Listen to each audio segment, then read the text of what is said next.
బగ బగ Monday నిప్పుల దండై కదిలిండే మా అన్న రేవంతు ధన ధన ధన ధన దరువుల మోతల కదిలొస్తుండమ్మో అన్న ఎనుముల రేవంతు కాంగ్రెస్ జెండా ఎగిరేసిందంట ఎదురెవడే ఉన్నా ఎదురిస్తాడంట సుడిగుండాలకి ఎదురెల్లేటి గుండె తనదంట కాంగ్రెస్ జెండా.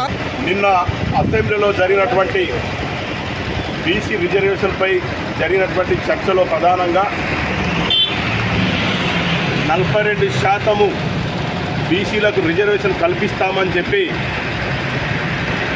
గతంలో అంటే ఫిబ్రవరి 4వ తారీఖున రాష్ట్ర క్యాబినెట్ సమావేశంలో రాష్ట్ర ముఖ్యమంత్రి గౌరవనీయులు రేవంత్ రెడ్డి గారు చర్చించిన తర్వాత తీర్మానం అయిన తర్వాత నిన్నటి రోజున అసెంబ్లీలో కూడా ఒక నెల రోజులు బీసీ కులగణన సమగ్ర కుటుంబ సర్వే జరిగింది.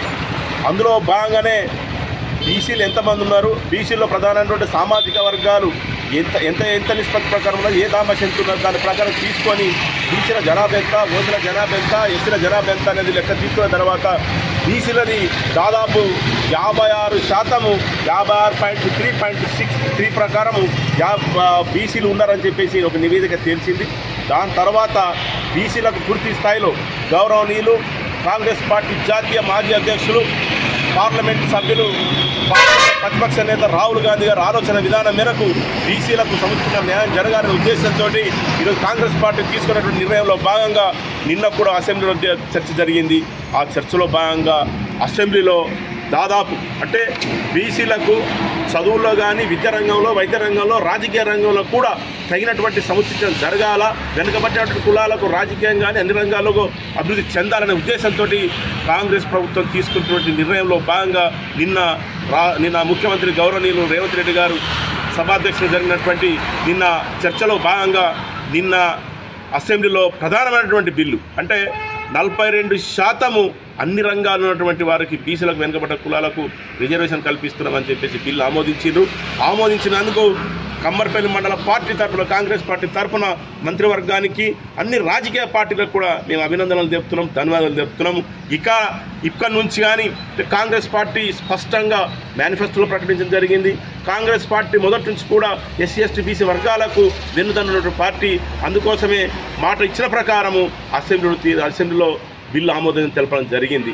అయితే చివరిగా ఈ బిల్లు కేంద్ర ప్రభుత్వంలో తీసుకోవడం జరిగింది కాబట్టి పార్లమెంట్లో ఆమోదించిన తర్వాత పూర్తి స్థాయిలో చట్టం అమలులోకి వస్తుందని చెప్పేసి ఒక వాదన ఉంది.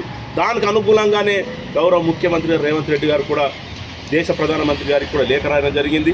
అన్ని రాజకీయ పార్టీలను తీసుకొని మనం వెళ్ళి ఖచ్చితంగా దీన్ని అమలు చేద్దామని చెప్పేసి ఒక ముందడుగేసి తీసుకున్నటువంటి నిర్ణయానికి గౌరవ ముఖ్యమంత్రి గారికి, అన్ని రాజకీయ పార్టీలకు, శాసనసభకు నేను ప్రత్యేకమైనటువంటి అభినందనలు తెలుపుతూ ఈరోజు ఆయన ముఖ్యమంత్రి గారు తీసుకున్న నిర్ణయానికి ప్రధానంగా తీసుకున్నందుకు ఈరోజు కాంగ్రెస్ పార్టీ ఆధ్వర్యంలో మేము పాలాభిషేకం చేయడం జరిగింది.